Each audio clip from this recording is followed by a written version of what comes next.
ब्रज के संत कहते, बोले जब ठाकुर जी की बांसुरी बजती थी तो गोपियां सुध भूल जाती थी। कदम की डाली पर बैठकर ठाकुर जी ने बांसुरी श्रवण कराना शुरू किया, बांसुरी बजाना शुरू किया और गोपियां घर से पानी लेने के बहाने भागी। एक गोपी भोजन बना रही थी, सासू जी ने आवाज दी, अरे बहू भोजन बन गया हो तो थाली लगा दो। और बाहर से आवाज आई, ससुर जी ने कहा, बहू अगर घर के काम से फ्री हो गई हो, फुर्सत मिल गई हो तो गाय को थोड़ा भूसा डाल के आ जाओ। और तब तक कन्हैया ने बांसुरी बजाना शुरू कर दिया। तो जल्दी जल्दी में हुआ क्या, भूसे की डलिया सासू को दे दी और गैया को भोजन कराने पहुंच गई। एक सखी चूल्हे पर दूध रखा और गोदी में लल्ला को खिला रही थी। तब तक कन्हैया की बांसुरी बजी। अब दौड़ कर जाना था यमुना जी के तट। तो किया क्या, बोले गोदी को ललना छीके पे धर दो और मटकी को झूला झूला रही। बेसुध सी हो जाती गोपियां, बस कन्हैया बांसुरी बजाता रहे और वो सुनती रही। और जब बांसुरी श्रवण करते करते समय बीत जाता तो गोपियां कहती, यमुना किनारे मेरो गांव सावरे आई जाइए।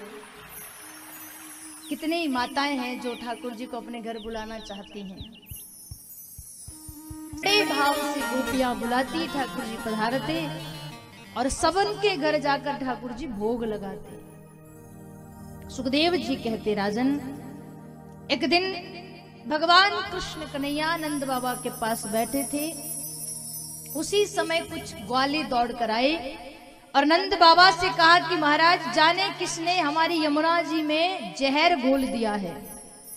जो भी गाय जो भी पशु जल पी रहा है बड़ी पीड़ा उसे हो रही है और मृत्यु को प्राप्त होता चला जा रहा है। कितना गौवंश।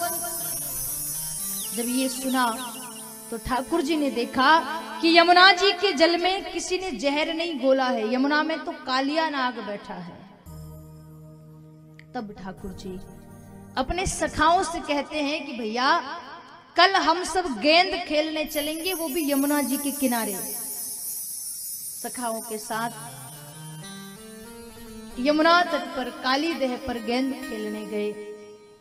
खेलते खेलते ठाकुर जी ने गेंद उछाली और वो यमुना में जा गिरी। श्री दामा ने कहा, कन्हैया ये गेंद मेरी माँ ने बनाई थी, तूने यमुना में फेंक दी, अब मेरी गेंद मुझे ला कर दे। ठाकुर जी कहे, भैया कहां से ला के दो, तो यमुना में जा पड़ी। श्री दामा कहे, यमुना में जाए या समुद्र में, मुझे तो मेरी गेंद चाहिए। तब ठाकुर जी एक वृक्ष पर चढ़े और यमुना में पड़े। ग्वाल बाल दौड़कर मैया के पास गए, मैया तेरो कन्हैया यमुना में गिर गयो है। जिसने भी सुना कि कन्हैया यमुना में गिर गया, सब दौड़ भाग करके यमुना तट आ रहे और इधर ठाकुर जी यमुना के जल में गए।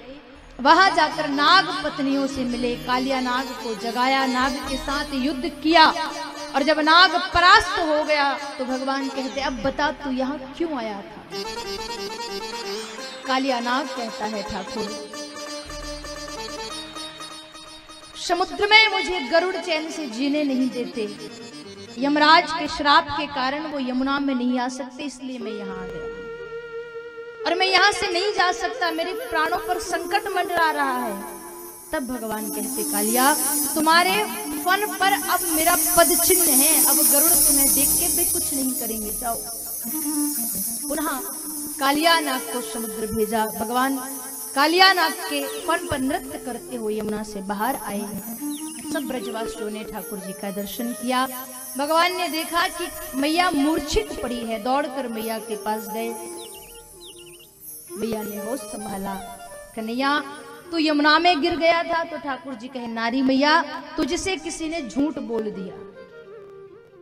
आज यमुना तट श्री ठाकुर जी सबसे मिले। बरसाने से वृषभानु जी, कीर्ति मैया और किशोरी राधा रानी से भी मिले।